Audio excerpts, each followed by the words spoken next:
Σήμερα μιλούμε για τη δημιουργία περιεχομένου και φιλοξενώ εδώ κοντά μου την Μαριλένα Χριστοδουλίδη. Είναι συνεργάτης λέκτορας του κλάδου Digital Marketing στο American College. Καλώς ορίσατε. Ευχαριστώ πάρα πολύ για την πρόσκληση. Τώρα, η δημιουργία περιεχομένου είναι πολύ σημαντικό για όποια εργασία κάνεις. Ιδιαίτερα βέβαια και στον digital marketing, αλλά και γενικότερα σε ανάπτυξη του κάθε τι στη ζωή μας. Είτε είναι ένα project, είτε είναι μια εταιρεία, ένα brand. Ακριβώς. Και είμαστε σε έναν κόσμο της ψηφιοποίησης που το περιεχόμενο έχει ένα σημαντικό ρόλο και έχει και τους δικούς του στόχους. Μιλήστε μας λίγο για όλο αυτό και εσείς σε αυτές το διδάσκετε. Ποια είναι τα βήματα, πώς δημιουργούμε περιεχόμενο σωστό? Όπως υπάρχει στρατηγική marketing γενικότερα που ακολουθεί μια εταιρεία, ένα brand, ένας οργανισμός, υπάρχει κάτω από την ομπρέλα του marketing του γενικού το content marketing που υπάρχει πίσω τέλος πάντων μια στρατηγική του ποιο είναι το περιεχόμενο το οποίο δημοσιεύουμε, πού το δημοσιεύουμε, ποιος είναι ο στόχος μας, ποιο είναι το κοινό μας, με πολλά βήματα. Το πρώτο βήμα είναι να καθορίσουμε σε ποιους απευθυνόμαστε, που είναι το πιο σημαντικό. Σε ποιους θέλουμε να πουλήσουμε ή ακριβώς, ποιοι θέλουμε να μας μάθουν, ποιο είναι το κοινό μας. Οπότε πριν ξεκινήσουμε να σχεδιάζουμε το περιεχόμενο μας, πρέπει να δημιουργήσουμε τα personas μας, το target audience μας. Αυτό είναι το πρώτο βήμα που γίνεται, καθορισμός του κοινού μας. Που παίζει και σημαντικό ρόλο στο ποιες λέξεις χρησιμοποιούνται. Ανάλογα με το ποιο είναι το προϊόν, η εταιρεία ή ο στόχος, η υπηρεσία, παίζει ρόλο βέβαια. Όταν, παραδείγματος χάρη, γράφουμε ένα κείμενο, σίγουρα παίζει ρόλο το search engine optimization, δηλαδή πρέπει να παίρνουμε τα keywords τα οποία κάνει search το κοινό μας και να τα χρησιμοποιούμε στο περιεχόμενο το οποίο θέλουμε να δημοσιεύσουμε. Μάλιστα. Πώς προετοιμάζω? Άρα είναι μια προετοιμασία το να βρεις το κοινό σου, να καθορίσουμε τους στόχους μας και μετά η δημιουργία που απαιτεί, να το πω, έξυπνο τρόπο σκέψης ή ανάλογα με το τι θέλουμε να επικοινωνήσουμε. Ναι. Ουσιαστικά αφού καθορίσουμε τους στόχους μας, αφού πούμε ποιο είναι το κοινό μας, πρέπει να βρούμε ποια είναι τα προβλήματα που μπορούμε εμείς με το προϊόν μας ή με την υπηρεσία μας να λύσουμε, έτσι ώστε να γίνει ενδιαφέρον να γίνει ενδιαφέρον το περιεχόμενο το οποίο προωθούμε στο κοινό μας. Πολλές φορές εκπαιδεύουμε το κοινό μας για το προϊόν μας. Είναι ένα από τα πράγματα που κάνουμε το περιεχόμενο.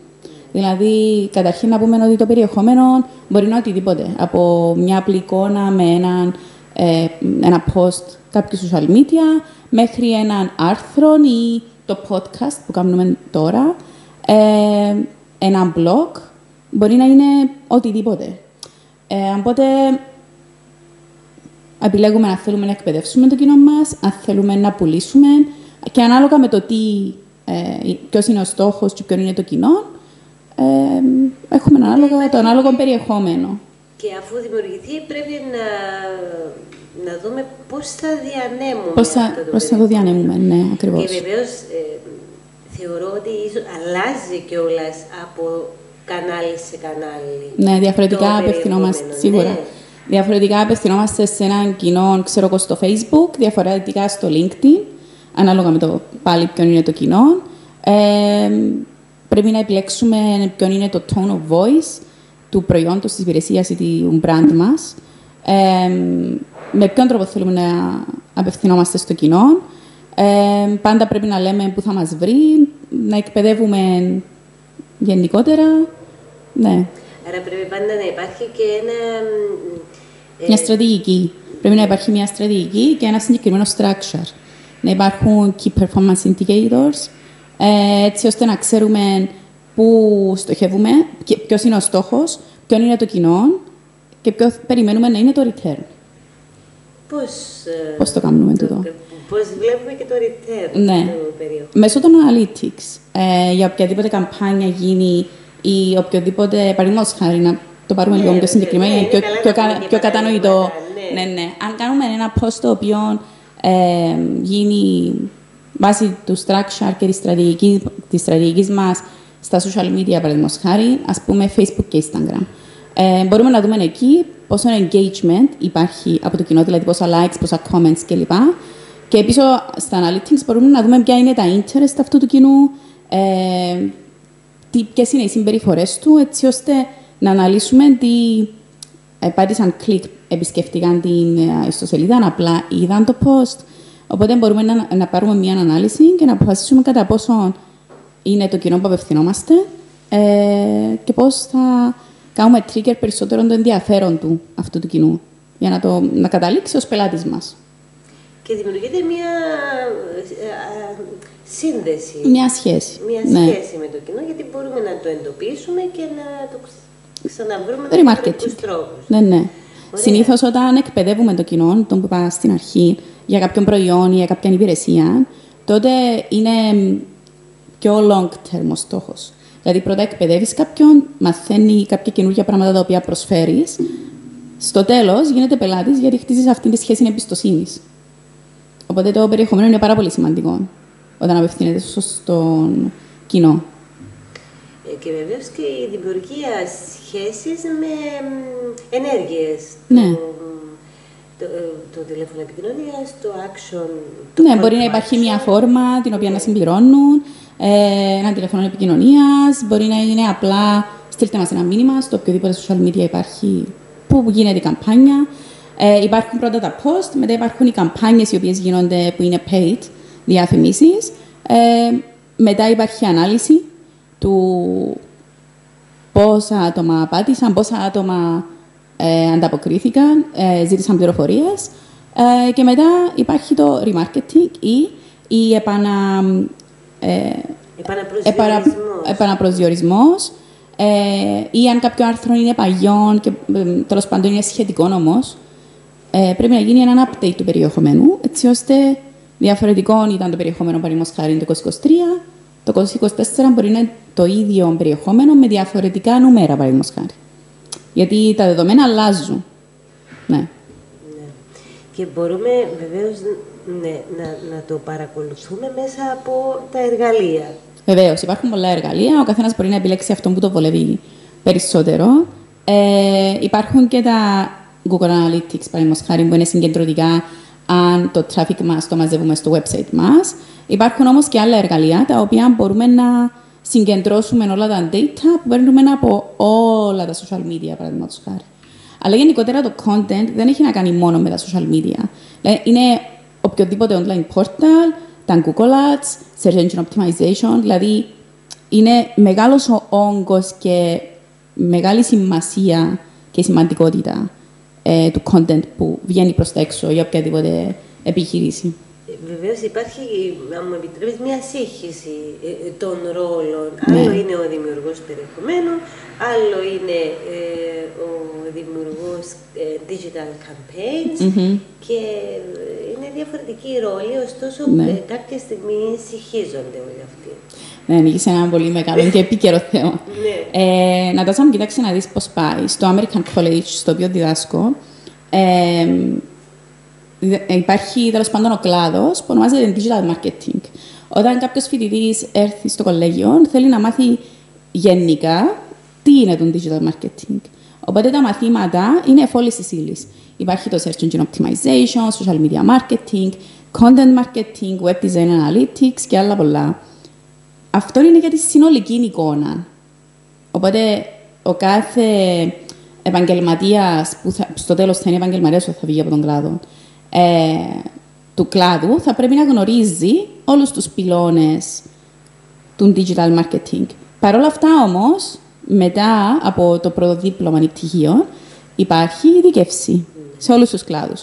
Οπότε, όταν βγεις έξω στην αγορά, θα βρεις τις εταιρείες που θέλουν έναν άτομο να τα κάνει όλα, να έχει ευρύ γνώση, Όμως υπάρχουν και οι εταιρείες οι οποίες παίρνουν άτομα ανάλογα με το που είναι το expertise του επαγγελματία.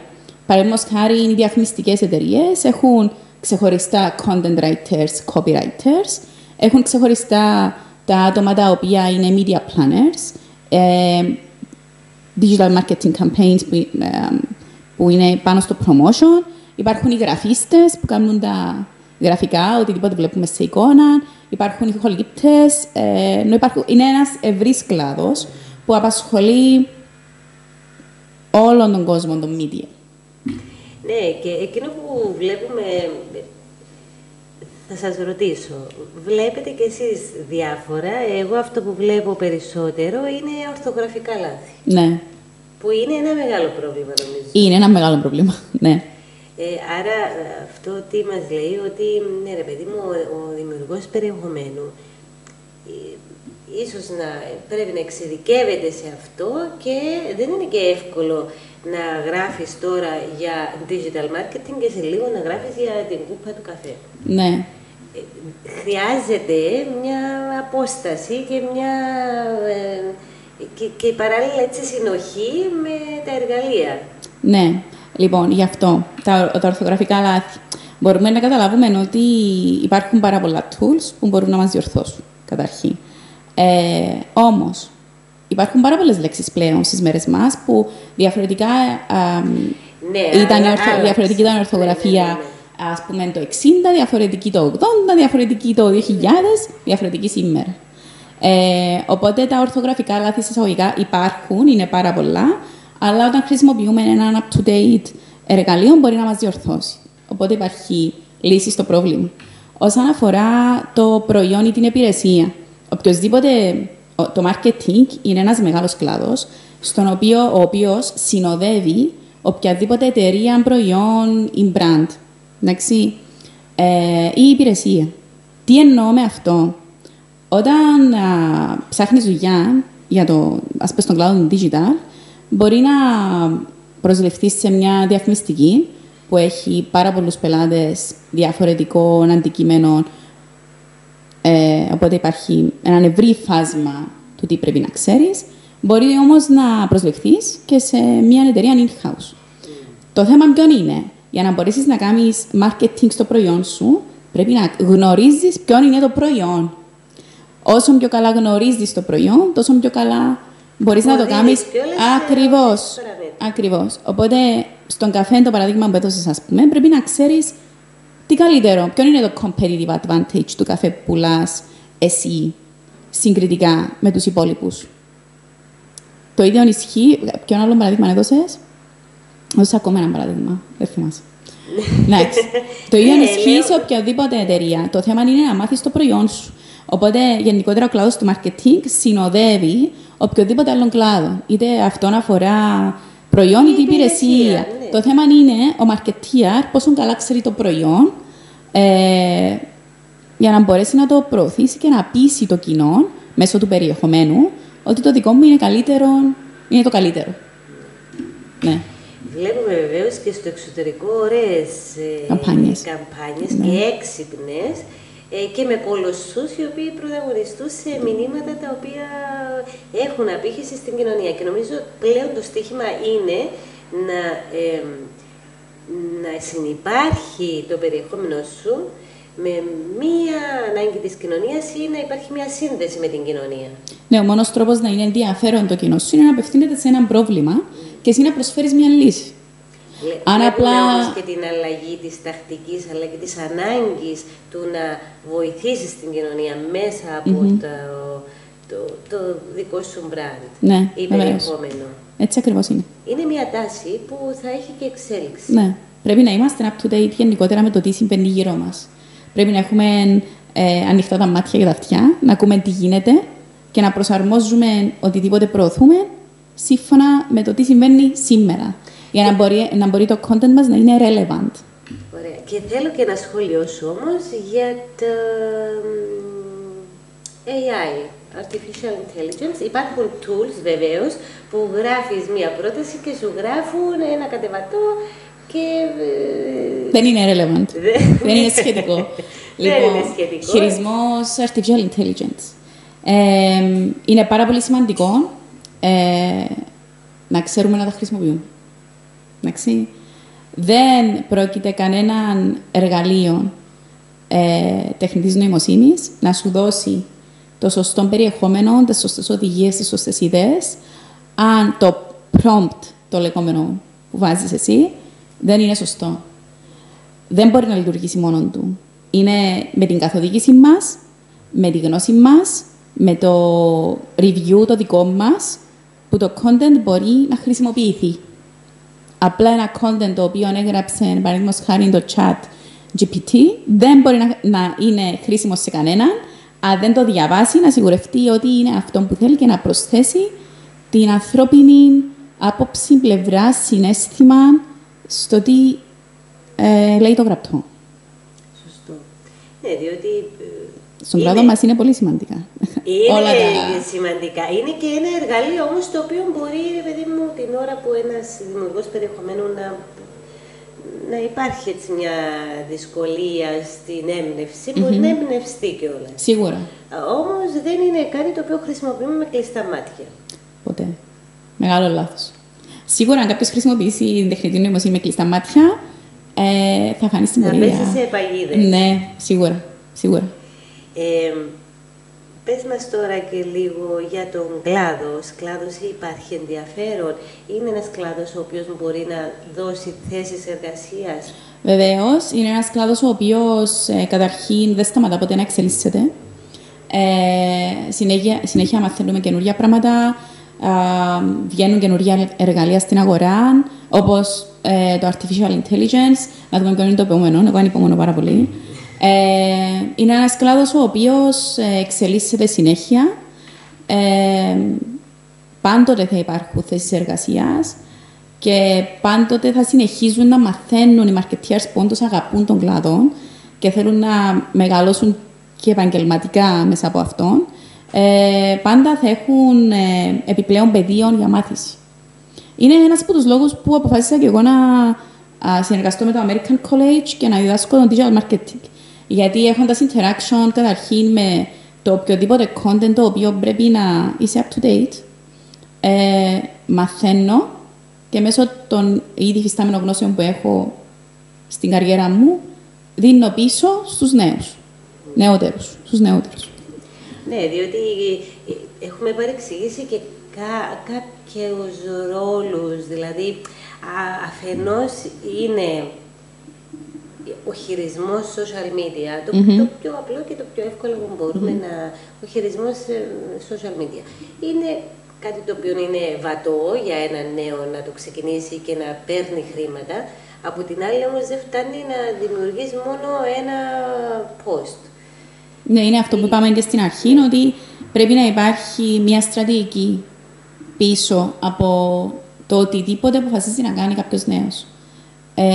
Πρέπει να ξέρει ποιος είναι ο στόχος, ποιο είναι το κοινό, πού το βρίσκω και είναι τα ενδιαφέροντα, ποιο πρόβλημα μπορώ εγώ να λύσω σε αυτό το κοινό για να με ακολουθήσει, για να διαβάσει το άρθρο μου, να δει το post μου, να ακολουθήσει τη σελίδα μου, να υπάρχει κάποιο engagement. Οπότε υπάρχει μια στρατηγική και ένα structure για το οτιδήποτε γίνεται. Και ποιο είδους content τον ενδιαφέρει. Το βίντεο, το podcast, έναν απλό post. Τι είναι αυτό που θα κάνει trigger για να μπορέσω να τον κρατήσω κοντά μου. Βεβαίως, τώρα που είπατε και podcast και βίντεο, είναι εργαλεία τα οποία έχουν μεγαλύτερη απήχηση και χρησιμοποιούνται βεβαίως και σε πολλές εκστρατείες. Εννοείται. Και πρέπει να είναι up to date όλα τα εργαλεία του ομίλου, της εταιρείας που τα χρησιμοποιεί. Δηλαδή, αν κάνουμε τώρα, παραδείγματος χάρη, αυτό το podcast και δεν ανεβεί σε κάποιο website, κάπου χάνει την αξία του. Πρέπει να υπάρχει ένα αρχείο το οποίο μπορεί κάποιος να τρέξει πίσω, να βρει τι υπόθηκε στο τάδε podcast, παραδείγματος χάρη. Το έμαθα τι ήταν αυτό που είχε μπει και να τρέχουμε. Οπότε πρέπει να είναι εύκολο να το βρει ο οποιοσδήποτε. Έτσι, εν κατακλείδη, τις δικές σου εκτιμήσεις για την πορεία του κλάδου και το μέλλον του. Μου είπες πριν ότι ανυπομονείς να δεις τι θα είναι το επόμενο. Τι θα είναι το επόμενο. Μαζί σου. Ναι, ναι. Είναι οι τάσεις που πρέπει να παρακολουθούμε συνεχώς. Ακριβώς. Και να μένουμε ενήμεροι, να εκπαιδευόμαστε συνέχεια, για να μπορούμε να ακολουθήσουμε τα trends. Ναι. Μόνο έτσι εξελίσσεσαι στο marketing. Και κάτι έτσι, μια συμβουλή στους νεότερους που... Να μην σταματούν να μαθαίνουν. Να μην σταματούν να μαθαίνουν. Ευχαριστώ. Αυτό. Εγώ ευχαριστώ για την πρόσκληση.